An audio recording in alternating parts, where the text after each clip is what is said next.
Indian constitution हमारे देश के न्याय, बराबरी और आजादी के वादे का सबूत है। इसके कई सुरक्षा कवचों में आर्टिकल 21 सबसे जरूरी है, जो हर भारतीय को जीने का हक और आजादी देता है। ये बुनियादी हक एक अच्छे और बराबरी वाले समाज की नींव है, जो इंसान की इज्जत को बचाता है और लोगों को सरकार के गलत कामों से बचाता है। ये ऐसे आर्टिकल 21 के बारे में डिटेल में बताता है, इसके दायरे, महत्व और भारतीय लोगों के जीवन पर इसके असर के बारे में। आर्टिकल 21 कहता है कि किसी भी व्यक्ति को उसके जीवन या व्यक्तिगत स्वतंत्रता से वंचित नहीं किया जाएगा, सिवाय कानून द्वारा स्थापित प्रक्रिया के अनुसार। ये आसान से शब्द बहुत मायने रखते हैं और ऐसे बहुत से अधिकार इसमें शामिल हैं जो एक अच्छी जिंदगी के लिए जरूरी है। ये सिर्फ शारीरिक नुकसान या गैर कानूनी हिरासत के खिलाफ गारंटी नहीं है, बल्कि ये एक सम्मानजनक जीवन, आजादी और सरकार के दखल से मुक्ति का वादा है। आर्टिकल 21 सिर्फ जिंदा रहने की बुनियादी जरूरतों से कहीं आगे जाता है। ये मानता है कि एक अच्छी जिंदगी सिर्फ जिंदा रहने से कहीं ज्यादा है। इज्जत से जीने का हक, शोषण और अत्याचार से मुक्ति इस बुनियादी हक के केंद्र में है। सुप्रीम कोर्ट ने अपने फैसलों के जरिए आर्टिकल 21 के दायरे को लगातार बढ़ाया है और कई अधिकारों को सम्मान और आजादी से जीने के लिए जरूरी माना है।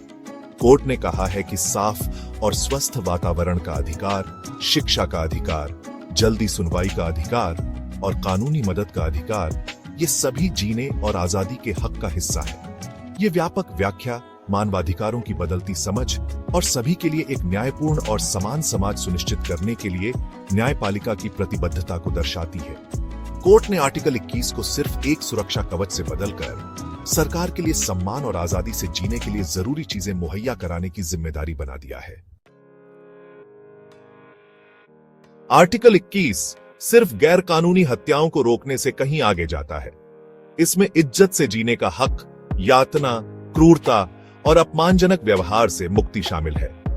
सरकार की जिम्मेदारी है कि वो लोगों को इस तरह के उल्लंघनों से बचाए, चाहे वो सरकारी लोगों द्वारा किया गया हो या किसी और द्वारा।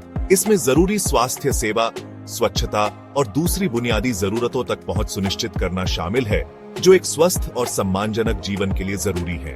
रोजगार का अधिकार भी जीने के अधिकार का एक अभिन्न अंग माना जाता है।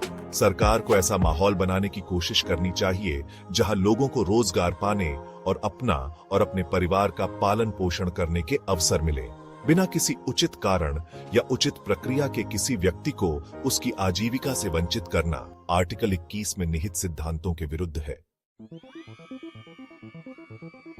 आर्टिकल 21 में दी गई आजादी में कई तरह की आजादियां शामिल हैं, जो व्यक्तिगत स्वायत्तता और आत्म अभिव्यक्ति के लिए जरूरी है।